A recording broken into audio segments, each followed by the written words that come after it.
तो दोस्तों, भारतीय युवाओं ने कंगारुओं को चारों खाने चित्त किया है। दोनों ही मैचेज में चित्त क्या किया है, मतलब जम के पीटा है उन्हें। ऐसा पीटा है कि कंगारुओं को अभी हवा नहीं लग रहा है कि क्या हो रहा है उनके साथ। अभी तो वर्ल्ड कप जीत के आए थे, तो होता है बाइलेटरल में हमारी टीम बहुत ही अच्छा खेलती है और जल्दी वर्ल्ड कप भी जीतेंगे, उसकी उम्मीद बना के रखिए, क्योंकि कभी कभी होता है नॉकआउट में प्रॉब्लम आ जाती है। तो आइए अब हम बात करेंगे तीसरे T20 इंटरनेशनल की कि क्या चेंज होगा, क्या दोनों टीमों के स्ट्रेटजी में चेंज होगा, पिच कैसा खेलेगी और क्या स्टैट्स है, तो सब कुछ देखेंगे। नमस्कार, मैं हूं आप लोगों का फेवरेट सिद्धांत त्रिपाठी और मैं बात करने वाला हूं India versus Australia third T20 international की एनालिसिस की।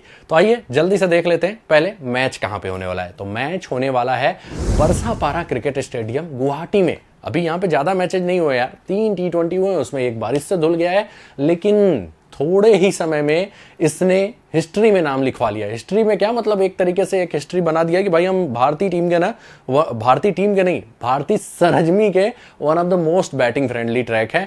जम के रन बनते हैं, शॉर्ट बाउंड्रीज होता है 65 मीटर के आसपास या इधर बाउंड्रीज होता है, अगर स्क्वायर बाउंड्री बात करें, मतलब मिसेड भी छक्के चले जाते हैं और ऊपर से ड्यू फैक्टर भी आना है। तो मतलब फिर से गेंदबाज भैया हाथ छोड़ के खड़े हो जाएंगे बल्लेबाजों के अगेंस्ट कि माफ कर दो। लास्ट के 2 मैचेज में यही हुआ है, जम के उनकी कुटाई हो रही है, मतलब उनका साथ देने वाला कोई नहीं है। बल्लेबाज ही साथ दे सकते हैं। स्टीव स्मिथ थोड़ा आराम से खेलें, ऋतुराज आराम से खेलें तो हो सकता है थोड़ा बख्श जाए, नहीं तो जम के कुटाई होनी तय है। यहाँ पे रिकॉर्ड भी यही करते हैं। लास्ट के 3 मैचेज अगर देखें तो लास्ट T20 इंटरनेशनल जो हुआ था उसमें सामने आपको दिखाई दे रहा होगा, साउथ अफ्रीका के सामने इंडिया ने 237 बनाया था, साउथ अफ्रीका भी 220 के पार बना दिया यार। तो आप सोच सकते हैं 450 के ऊपर रन बना था लास्ट T20 जो हुआ था।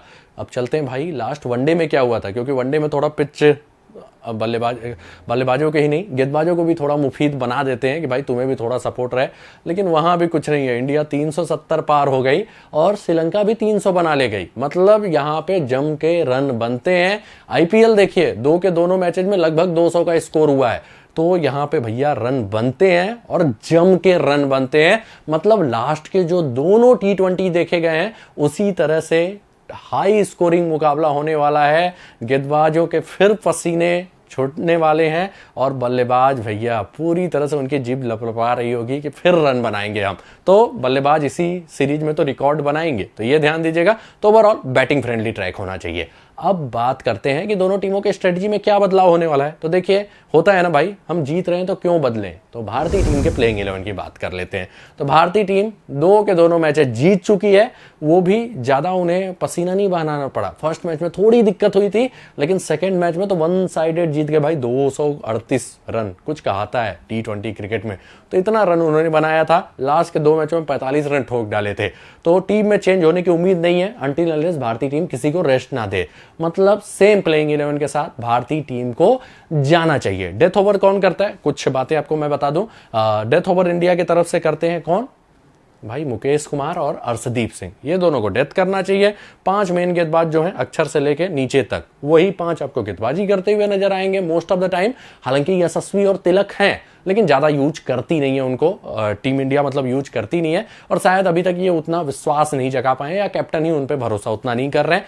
दूसरा, लेफ्ट हैंडर्स ज्यादा हैं भारतीय टीम के पास, मतलब सामने के ऑफ ब्रेक गेंदबाज अच्छा खासा ओवर कर सकते हैं, जैसे मैक्सवेल हुए, मतलब वो 2-3 ओवर आपको करते हुए दिखाई दे सकते हैं। तो ये ध्यान देना है। और भाई ऐसी टीम आपको जल्दी दिखेगी नहीं कि साथ में 5 लेफ्ट हैंडेड बल्लेबाज हों। बस ऋतुराज हैं, सूर्या हैं, बाकी सारे लेफ्ट हैंडर हैं अक्षर तक। आगे बढ़ते हैं, बात करते हैं कंगारुओं की। तो कंगारुओं की टीम भाई 2 मुकाबले हारी है, तो टीम में चेंज होना तो तय है। कभी कभी कंगारू के कप्तान भी ना थोड़ा सरप्राइज कर देते हैं। अब भाई 2 स्पिनर कौन खिलाता है उस पिच पे। हालांकि स्पिनर्स ने ही अच्छा किया था और सुनने में आ रहा था पैचेज हैं, तो उस हिसाब से थोड़ा सही डिसीजन था उनका। लेकिन इस बार शायद 2 स्पिनर होंगे नहीं, क्योंकि मैक्सवेल हैं उनके पास, तो मोस्ट प्रॉब्ली तनवीर संघा नहीं खेलेंगे। एक और न्यूज आ रही है। न्यूज क्या आ रही है कि 3 प्लेयर ऑस्ट्रेलिया ने ऐड किए हैं अपने स्क्वाड में। कौन कौन है, आप सोच रहे हैं कि यही 15 है ना? नहीं, 3 और आ चुके हैं। कौन कौन? जॉस फिलिप, बेन मैकडरमॉट और क्रिस ग्रीन। अभी डाउट है कैमरून है कि क्रिस है, तो देखते हैं कौन है। लेकिन ये 3 को ऐड किया गया है, लेकिन शायद ये मैच से पहले ही जुड़ पाएंगे कल, मतलब जस्ट पहले। तो मुझे नहीं लगता खेलेंगे भाई। 18 घंटे की जर्नी होती है ऑस्ट्रेलिया से इंडिया आने में, तो ज्यादा चांसेज है ये लोग तीसरे टी20 में नहीं खेलेंगे। कहां से खेलेंगे? चौथे टी20 से। तो तीसरे टी20 में शायद वही स्क्वाड रहेगा, उसके बाद शायद जाम्पा, हेड और कौन है तीसरे? मैक्सवेल। ये तीन शायद ऑस्ट्रेलिया की उड़ान भर लेंगे और ये तीन फिर स्क्वाड में आ जाएंगे। तो ये चेंज होना है, लेकिन ये तीन अभी फिलहाल अवेलेबल हैं। अब जाहिर सी बात है, ट्रेविस हेड को रोका हुआ है, मैन ऑफ द मैच रहे थे फाइनल में, तो एक मैच तो बनता है बॉस, तो वो मैच मिलेगा मोस्ट प्रॉब्ली तीसरे टी20 में।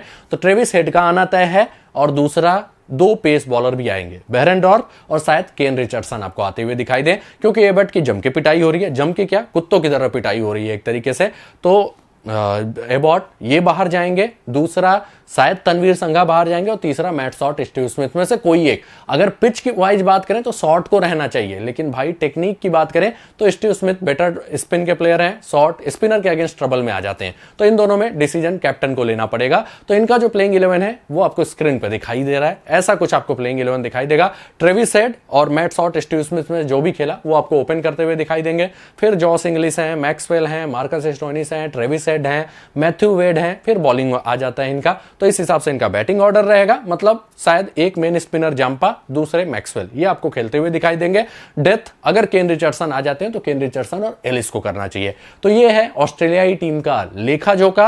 मोस्ट ऑफ द बॉलर मतलब ओवर्स इनके जो 4 गेंदबाज हैं मेन, यानी कि अगर रिचर्डसन खेलते हैं तो एलिस, बेरेंड्रॉफ, रिचर्डसन, जाम्पा, इन चारों को करना चाहिए। इसमें से किसी एक का किसी 2 का ओवर एक कम हो सकता है और वो ओवर चले जाएंगे मैक्सवेल और स्टोइनिस के पाले में। स्टोइनिस मैक्सवेल मिलकर लगभग 5 ओवर के आसपास बॉलिंग करेंगे। तो ऐसा कुछ इनका बॉलिंग का कॉम्बिनेशन होता है। अगर बात करें हेड टू हेड रिकॉर्ड की, तो हेड टू हेड रिकॉर्ड आपको स्क्रीन पर दिखाई दे रहा है। तो कुल मिला के मैच का लेखा जोखा यही है। बैटिंग फ्रेंडली ट्रैक होना चाहिए। ऑस्ट्रेलिया में कुछ बदलाव दिखाई देंगे, भारतीय टीम शायद उसी साथ जाएगी। भाई हम चैंपियन तो नहीं है, हार गए थे फाइनल, लेकिन इस सीरीज में अभी चैंपियन है। तो 2 मुकाबले जीते हैं, तो मुझे नहीं लगता कुछ चेंज करने वाली है। तो ये है मैच का लेखा जोखा। आगे मिलेंगे अगले वीडियो में, तब तक के लिए धन्यवाद। जल्दी से भारत के नाम पे एक वीडियो का लाइक जरूर कर दीजिएगा और होपफुली वीडियो पसंद आया होगा। आगे भी आपको कई ऐसे कंटेंट मिलते रहेंगे। धन्यवाद। जय हिंद, जय भारत।